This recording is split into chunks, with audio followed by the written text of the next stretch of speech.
올해 1월에 저희 할아버지, 친할아버지께서 하나님의 부르심을 받으셨습니다. 이번 명절에 아버지 집에 가서 한 이틀을 좀 머물렀는데 할아버지 방에 있다 보니까 할아버지가 옛날에 좋아하셨던 프로그램이 생각났어요. 전국 노래자랑입니다. 국민 MC라는 말로도 설명이 부족한 송혜 선생님이 1988년 5월부터 사회를 맡았다고 하는데 당시 61세였습니다. 송혜 선생님은 올해 93세인데요. 아직도 건강한 모습으로 이 프로를 이끌며 많은 국민들에게 웃음과 감동을 주고 있습니다. 몇 년 전에 단국대 교수인 오민석 교수가 송혜 평전을 출간했는데요. 작가는 전쟁터나 다름없는 연예계에서 평생을 비정규직으로 살면서 오늘날 국민 MC가 되기까지 그가 거쳐온 투혼의 삶을 추적합니다.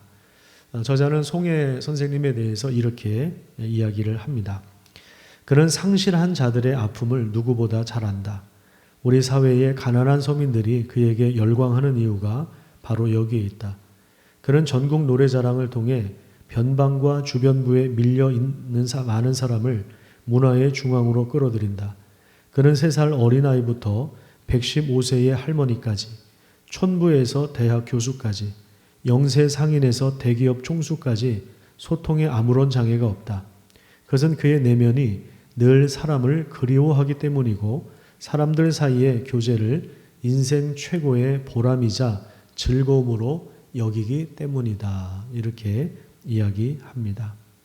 많은 사람들과 진실하게 소통할 수 있는 그 비결, 그것은 그의 내면이 늘 사람을 그리워하기 때문이다. 그렇게 이야기하는데 송혜 선생님은 아픔을 간직하신 분입니다.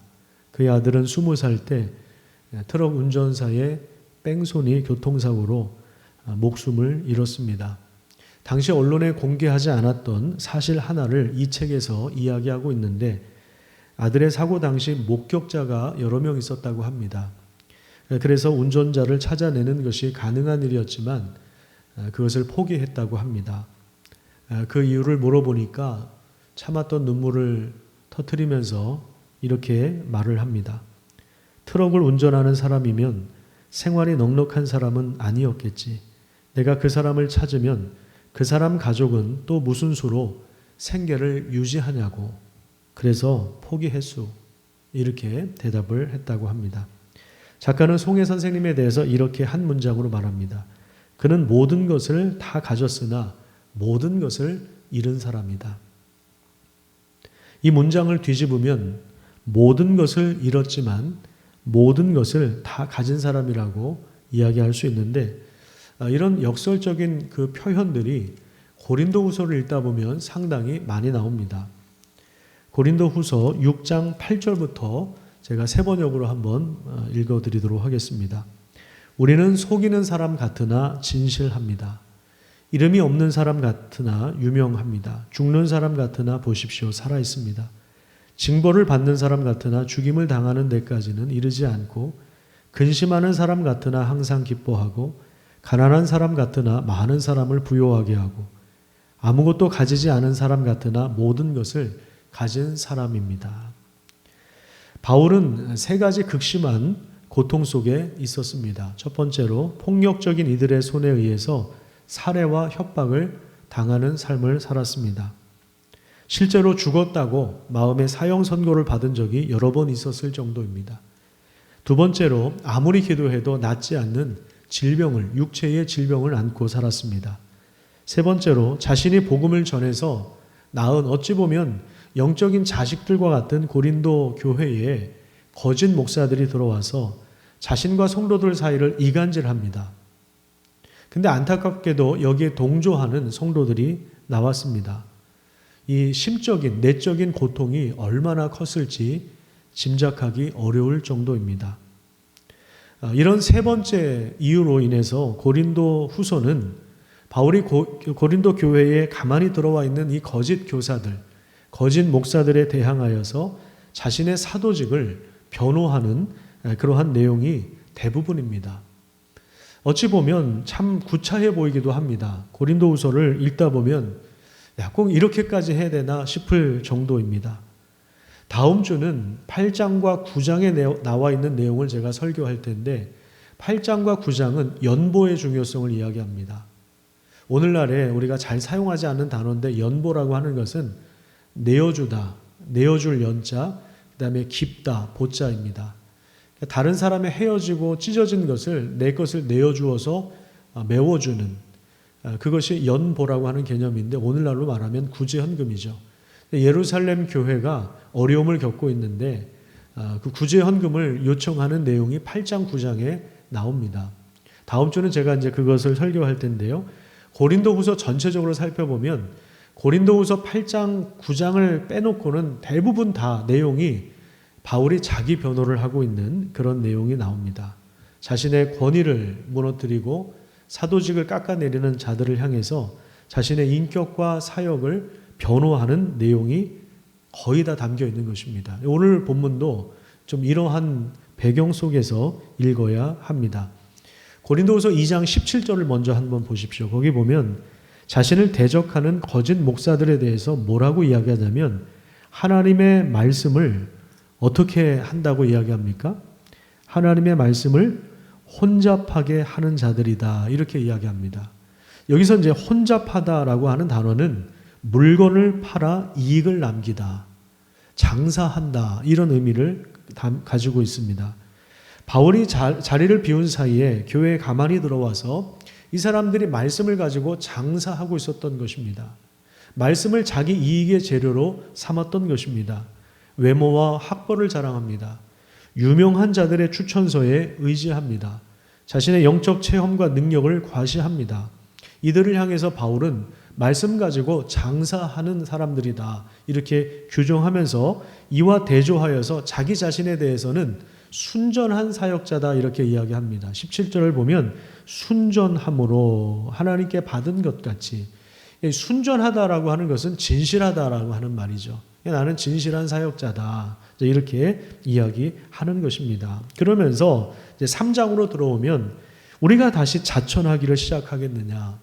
자천은 이제 셀프 추천이죠. 스스로 추천하는 것이죠. 이런 천거할 필요가 더 이상 필요 없다. 그리고 유명한 이들의 추천서와 스펙이 들어간 이력서를 보낼 필요도 없다. 자, 그 이유에 대해서 2절과 3절에서 이렇게 이야기해요. 자, 오늘 본문 2절과 3절 말씀을 우리 같이 한번 읽어보도록 하겠습니다. 너희는 우리의 편지라 우리 마음에 썼고 뭇 사람이 알고 읽는 바라. 너희는 우리로 말미암아 나타난 그리스도의 편지니 이는 먹으로 쓴 것이 아니요 오직 살아계신 하나님의 영으로 쓴 것이며 또 돌판에 쓴 것이 아니요 오직 육의 마음판에 쓴 것이라. 바울은 그 어떤 추천서도 필요 없다 이렇게 자신하는 이유는 고린도 교회가 바로 바울의 추천서이기 때문에 그렇습니다. 그러면서 3절에 뭐라고 이야기하냐면 너희는, 그래서 너희는 누굽니까? 고린도 성도들을 말하죠. 너희는 우리로 말미암아, 우리는 바울과 사역팀을 말하죠. 우리의 복음 증거로 인하여 나타난 그리스도의 편지다. 그리스도께서 쓰신 편지다. 그렇게 이야기합니다. 그리스도의 편지. 이 단어를 잘 기억하셔야 됩니다. 그 다음에 2장 15절에 보면 그리스도의 향기라고 하는 말이 나옵니다. 그러니까 그리스도의 향기라고 하는 말과 그리스도의 편지라고 하는 말이 고린도 교회의 정체성을 보여주는 그러한 단어인데요. 사실은 같은 의미를 가지고 있습니다. 여러분, 향기라고 하는 것은 어떤 특성을 가지고 있습니까? 향기는 퍼집니다. 그리고 편지는 읽는 사람들에게 편지를 쓴 이의 마음과 메시지가 담겨 있습니다. 그런 의미에서 고린도 교회를 그리스도의 향기다, 그리스도의 편지다 이렇게 표현한 것은 선교적인 목적을 담고 있는 것입니다.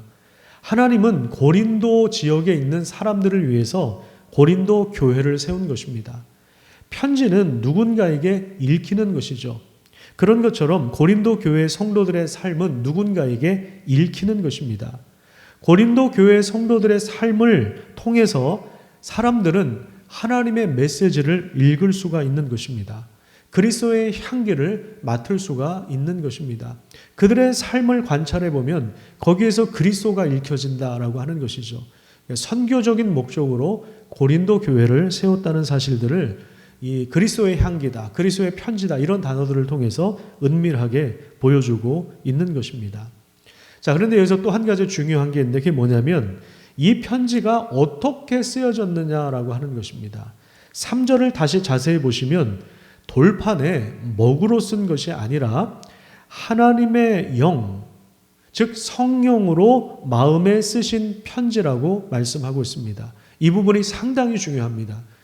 왜냐하면 이 구절은 고린도후서 전체를 이해할 수 있는 아주 중요한 대목이기 때문에 그렇습니다. 고린도 교회를 향해서 성령 하나님께서 마음에 쓰신 편지다 그렇게 이야기합니다. 자, 그렇다면 이 성령으로 마음에 쓰신 편지가 도대체 뭘까? 이것의 성격을 잘 보여주는, 이것이 무엇인지를 잘 보여주는 단어가 6절에 나오는데 6절에 보면 새 언약이라고 하는 단어가 나옵니다. 그가 또한 우리를 새 언약의 일꾼 되게 만족하셨으니 율법 조문으로 하지 아니하고 오직 영으로 함이니 율법 조문은 죽이는 것이지만 영은 살리는 것이니라 이렇게 말씀하고 있습니다.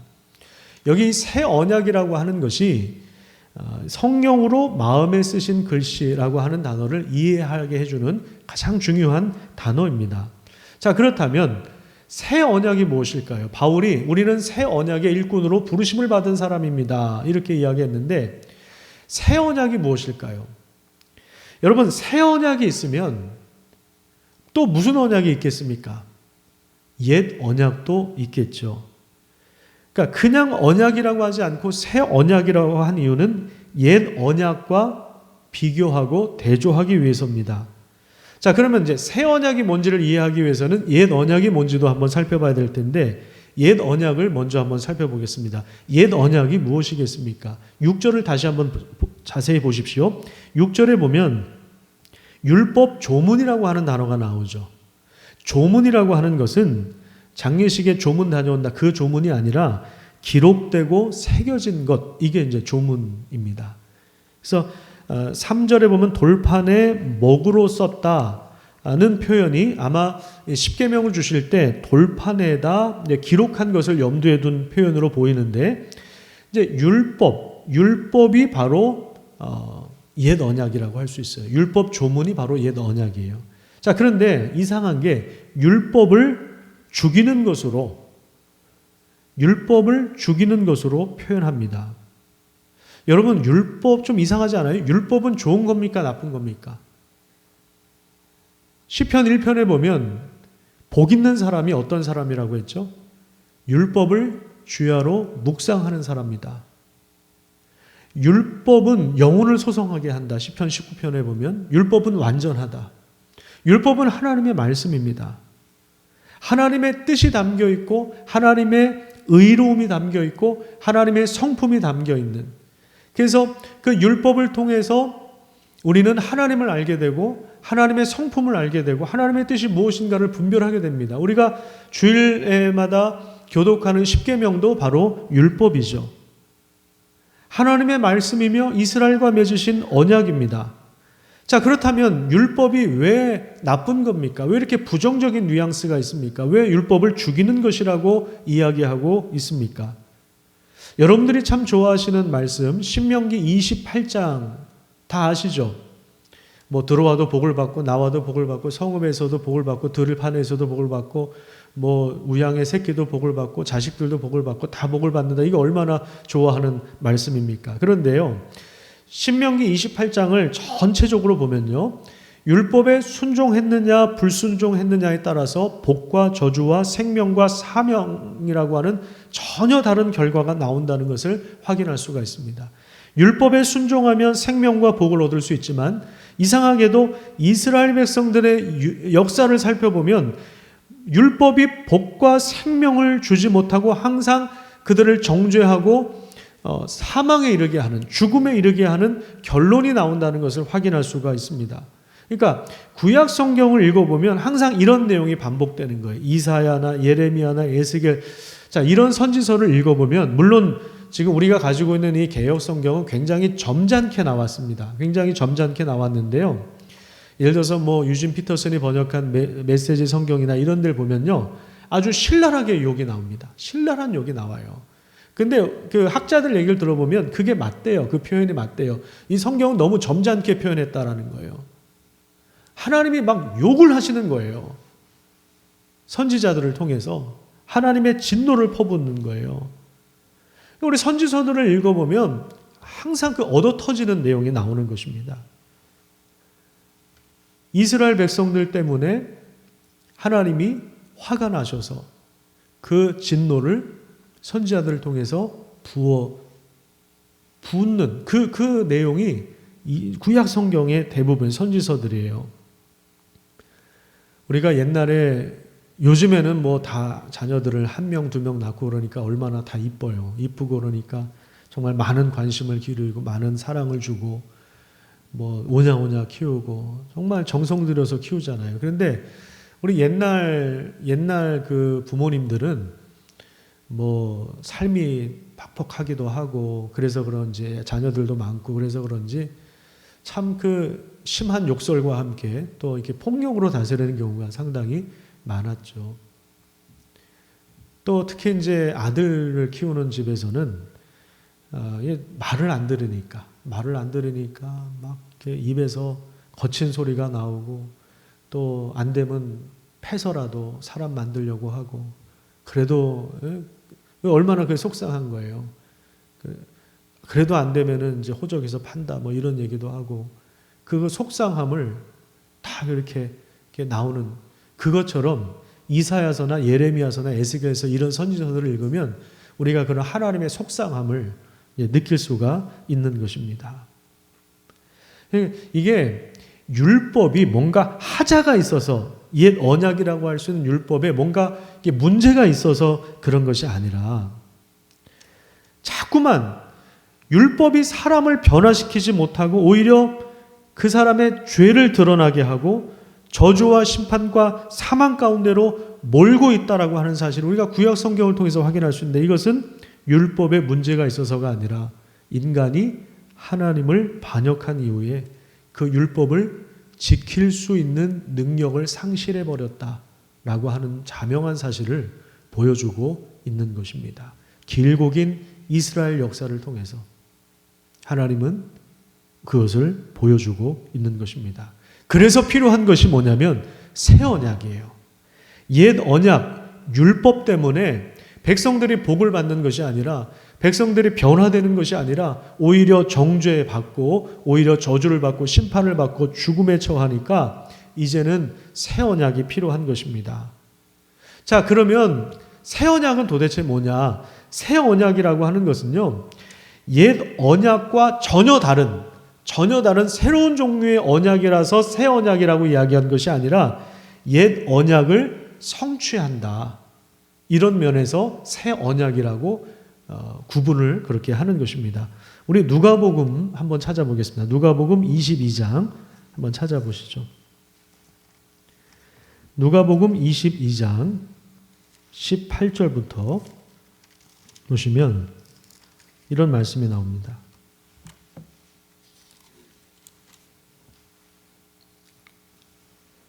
내가 너희에게 이르노니 내가 이제부터 하나님의 나라가 임할 때까지 포도나무에서 난 것을 다시 마시지 아니하리라 하시고 또 떡을 가져 감사 기도하시고 떼어 그들에게 주시며 이르시되 이것은 너희를 위하여 주는 내 뭐라고요?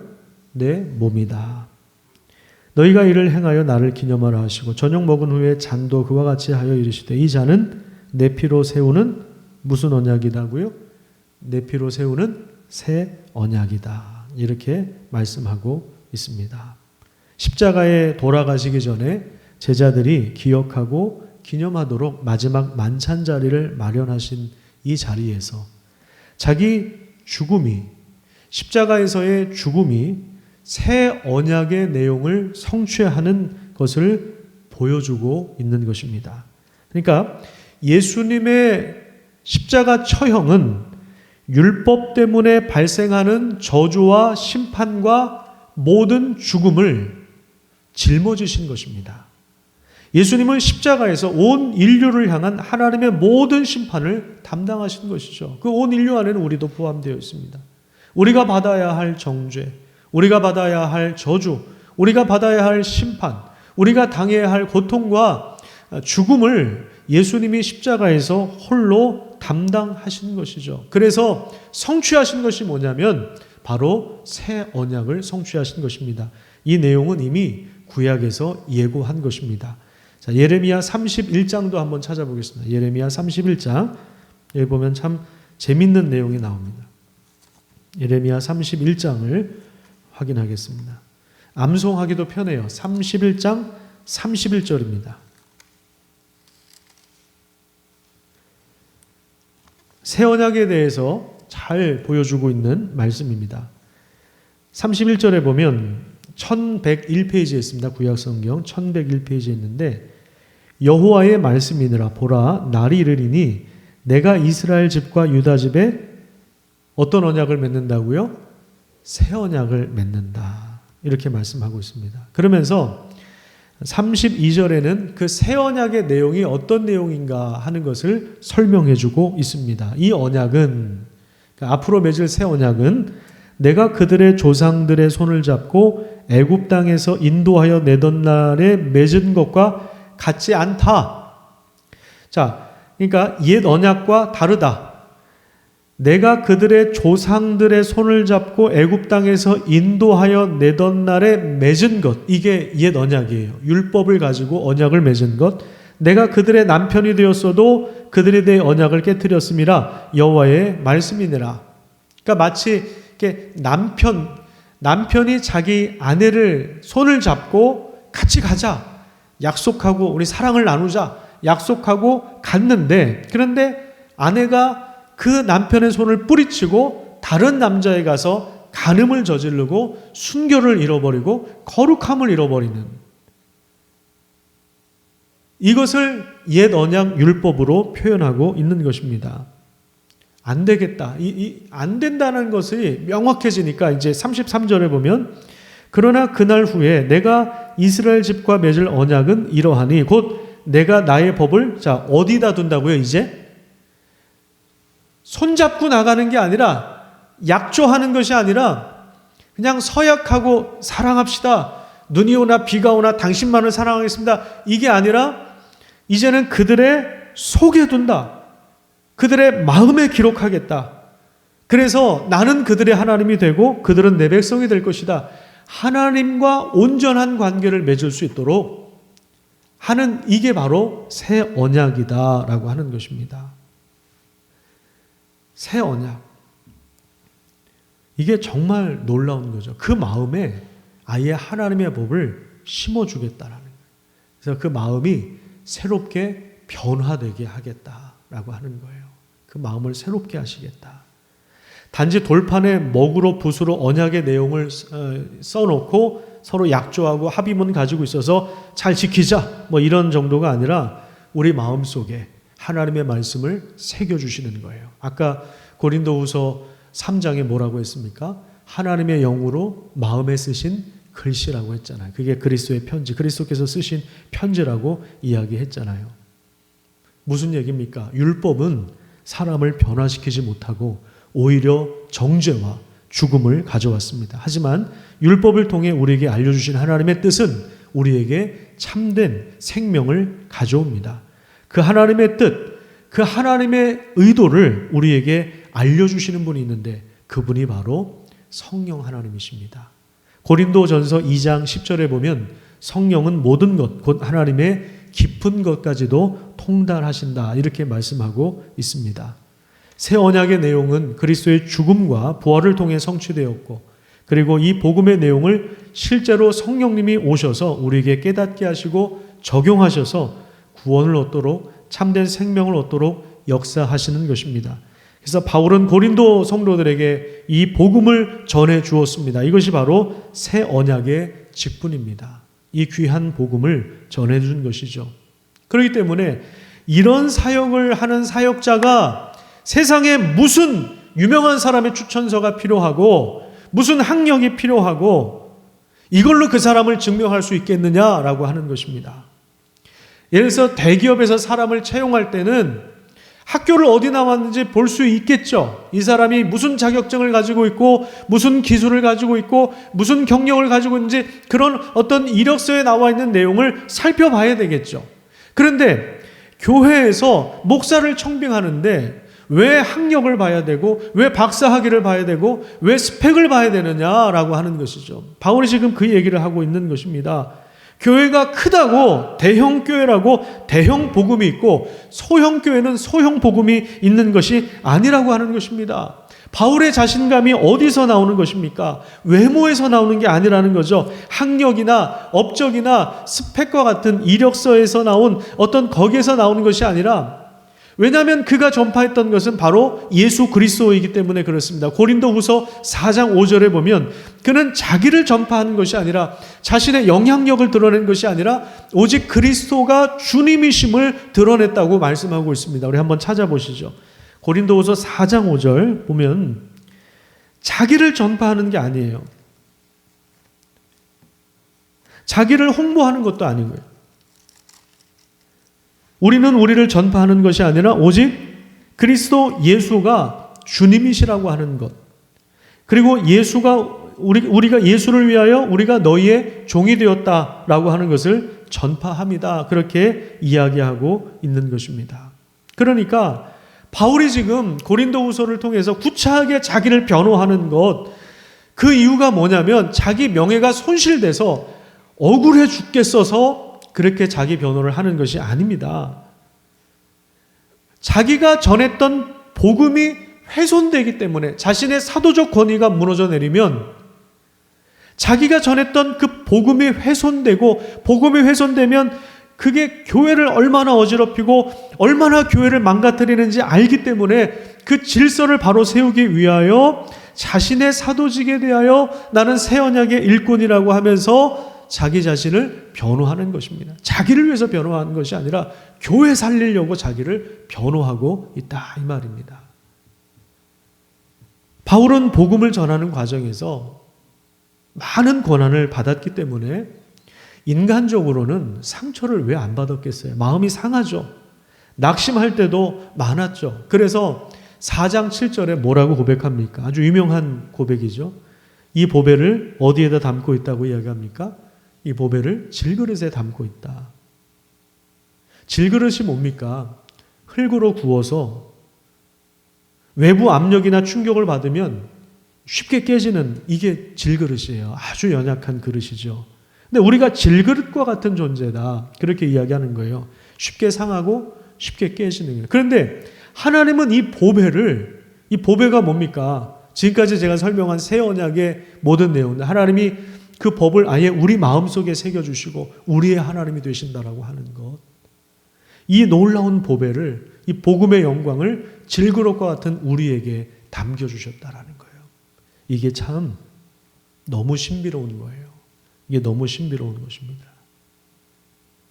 이 놀라운 보배를 하나님이 우리 같은 사람들에게 맡겨주셨다는 것. 우리처럼 쉽게 상처받고 우리처럼 속물 중에 속물이 바로 우리잖아요. 쉽게 깨지고 쉽게 상하고. 그런데 하나님은 우리에게 이 놀라운 은혜를 주셨습니다. 그래서 우리는 그리스도의 편지입니다. 복되고 아름답고 경건하고 영광스러운 내용을 우리에게 부탁하셨습니다. 우리의 삶을 통해서 사람들이 그리스도를 읽어가도록, 그리스도의 향기를 맡을 수 있도록 우리를 이곳에 교회로 불러주신 것입니다. 우리 자신만, 우리 내면을 살펴보면 한없이 초라하고 연약하지만 우리에게 가장 귀한 복음을 담아주셨다는 사실을 기억하시기를 축복합니다. 바울은 이 사실을 알고 있기 때문에 고난 중에서도 망가지지 않고 진흙탕 싸움하지 않고, 우리가 사방으로 우겨쌈을 당하여도 쌓이지 않고, 답답한 일을 당하여도 낙심하지 않고, 박해를 받아도 버림받지 않고, 거꾸림을 당해도 망하지 않는다고 고백합니다. 사실 하나님이 안 계셨으면, 우리가 이 복음의 능력을 몰랐으면 우리는 사방으로 우겨쌈 당하면 절망하고, 답답한 일 당하면 낙심하고, 땅굴 파고, 박해받으면 다 때려치우고, 거꾸로뜨림을 당하면 완전히 깔아지는 것. 이것이 바로 질그릇과 같은 우리 인간입니다. 하지만 바울은 낙심하지 않는다고 고백합니다. 왜 그렇습니까? 우리의 겉사람은 낡아지지만 속사람은 날로 새로워지기 때문에 그렇습니다. 성령께서 우리와 함께 하셔서 율법의 모든 내용을 이루어 가시기 때문에 그렇습니다. 이것이 로마서 8장에서 보여주는 비전 아닙니까? 육신이 연약하여 할 수 없는 그것을 하나님은 하시나니 율법을 통해서 원래는 이게 우리를 죄가 드러나게 하고 저주와 사망으로 몰고 갔는데, 그런데 하나님의 성령이 우리 가운데 오셔서 율법의 내용을 이루어 가도록 우리의 삶을 인도하시는 것입니다. 이게 이제 로마서 8장에서 우리에게 보여주시는 놀라운 비전인데, 이렇게 살아가는 우리가 하나님의 자녀이고, 자녀이면 또한 상속자고, 그리스도와 함께한 상속자니 우리가 우주 만물을 앞으로 상속받을 하나님의 사람들이다. 이 놀라운 비전을 말씀하고 있는 것입니다. 그래서 우리는 이렇게 이야기하는 거예요. 만일 땅에 있는 우리의 장막집이 무너지면 하나님께서 지으신 집, 곧 손으로 지은 것이 아니요 하늘에 있는 영원한 집이 우리에게 있는 줄 아느니라. 땅에 있는 장막집이라고 하는 것은 우리가 살고 있는 아파트를 얘기하는 것이 아니라 우리 육체를 말하는 거예요. 질그릇과 같아서, 흙으로 만든 질그릇과 같아서 언젠가 흙으로 돌아갈 수밖에 없는, 우리가 죽을 존재라는 거죠. 언젠가 죽을 수밖에 없는 게 이게 우리 인간의 한계 아니에요. 그건 다 놓고 가야죠. 어떤 스펙을 가졌던 다 놓고 가야죠. 어떤 지식을 가졌던, 어떤 학력을 가졌건, 어떤 외모를 가졌건, 얼마나 많은 돈을 가졌건 다 놓고 가야죠. 우리 이 육체의 한계예요. 만일 땅에 있는 장막집이 무너지면 세상 사람들 그걸로 끝이에요. 영원한 형벌을 받습니다. 그런데 우리는 그걸로 끝이 아니라 하나님께서 지으신 집, 하늘에 있는 영원한 집, 하나님의 손으로 지으신 그 집이 우리에게 있는 줄 아는, 이걸 또 무슨 하늘에 하나님이 맨션을 지어놓고 그런 얘기가 아니에요. 그런 얘기가 아니에요. 그리스도와 함께 우리를 상속자로 삼으셔서 하나님의 영광에 이르게 하시고 그리스도와 같이 하나님의 형상을 완전하게 회복하게 하셔서 하나님처럼 되게 하시는, 그것이 우리의 비전이에요. 그 영광 가운데 우리가 우주 만물을 상속받을 사람입니다.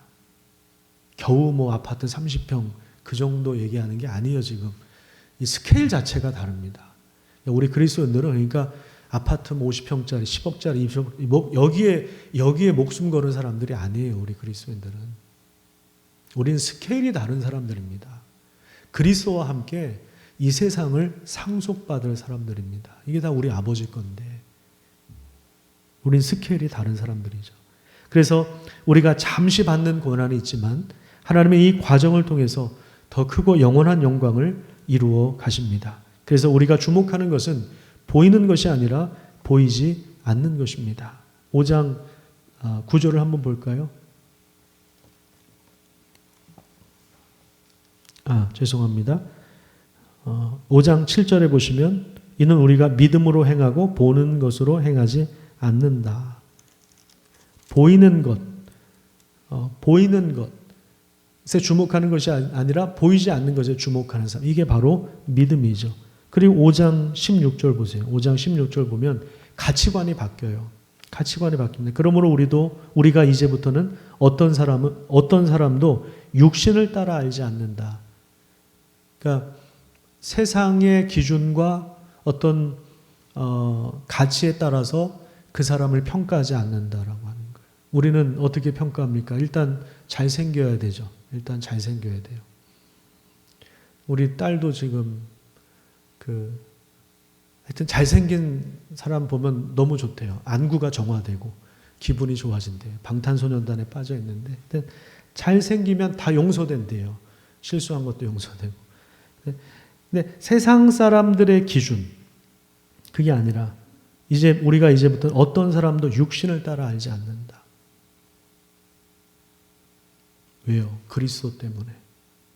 한 사람 한 사람이 얼마나 존귀한 사람인지. 우리 교회에 노숙인이 찾아오건 우리 교회 국무총리가 찾아오건 우리가 똑같이 대할 수 있는, 그게 우리 그리스도인들이라고요. 세상 기준에서는 똑같이 대할 수 없죠. 근데 우리는 그렇게 대하는 사람들이에요. 왜요? 우리의 기준이 달라졌기 때문에 그렇습니다. 우리의 기준이 달라졌으니까. 17절에 보시면 그런즉 누구든지 그리스도 안에 있으면 새로운 피조물이라. 이전 것은 지나갔으니 보라 새 것이 되었도다. 새로운 피조물, 새 언약으로 인해서 그리스도께서 성취하신 새 언약으로 말미암아 새로운 피조물이라고 하는 것은 그리스도를 통해서 새롭게 창조하셨다라는, 새롭게 이 땅을 새롭게 하시는데 그 새로운 창조의 역사에 우리도 포함이 되어서 우리가 구원받았다는 것은 우리도 새로워져서 이전 것은 지나갔으니 옛 시대에 속했던 것은 지나갔으니 보라 새 것이 되었도다. 우리는 이 놀라운 영광과 비전을 가지고 있는 사람들입니다. 그래서 우리가 주목하는 것은 보이는 것이 아니라 보이지 않는 것입니다. 사람들은 보이는 것에 열광합니다. 하지만 우리는 보이지 않는 것을 주목합니다. 이것이 바로 믿음입니다.